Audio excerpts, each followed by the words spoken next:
దేశ సినీ ఇండస్ట్రీలో ఇప్పుడు సీక్వెల్స్ హవా నడుస్తుంది. పెద్ద సినిమా వస్తుందంటే చాలు ఖచ్చితంగా రెండో భాగం ఉంటుందని కళ్ళు మూసుకొని చెప్పేయొచ్చు. ప్రభాస్, పవన్ కళ్యాణ్, జూనియర్ ఎన్టీఆర్, అల్లు అర్జున్ లాంటి హీరోలంతా సీక్వెల్స్ లో భాగమయ్యారు. కానీ మహేష్ మాత్రం ఈ ట్రెండ్ కు దూరంగా ఉంటూ వచ్చారు. అయితే ఇప్పుడు మహేష్ కూడా సీక్వెల్స్ లో భాగం కాబోతున్నట్లు తెలుస్తోంది. మహేష్ బాబు ప్రస్తుతం దర్శక ధీరుడు రాజమౌళి డైరెక్షన్ లో ఓ భారీ చిత్రం కోసం సిద్ధమవుతున్న సంగతి తెలిసిందే. SSMB 29 అని పిలుచుకుంటున్న ఈ ప్రాజెక్ట్ ఎప్పుడెప్పుడు సెట్స్ మీదకి వెళ్తుందా అని ఫ్యాన్స్ అందరూ ఎదురు చూస్తున్నారు.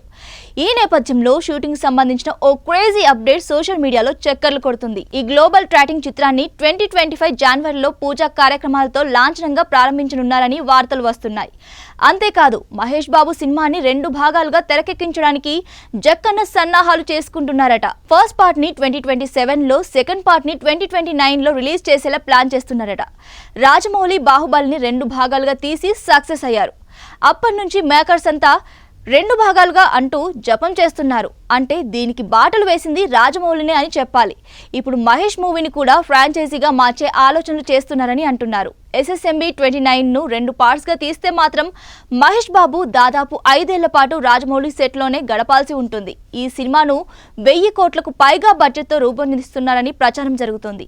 ఇదే నిజమైతే రాజమౌళి కెరీర్లోనే కాదు, భారతీయ చిత్ర పరిశ్రమలోనే అత్యంత కాస్ట్లీ ప్రాజెక్ట్ ఇదే అవుతుందనడంలో సందేహం లేదు. దీనికోసం దుర్గా ఆర్ట్స్ తో పాటుగా ఓ హాలీవుడ్ ప్రొడక్షన్ స్టూడియో కూడా నిర్మాణంలో భాగం పంచుకోనుందని టాక్.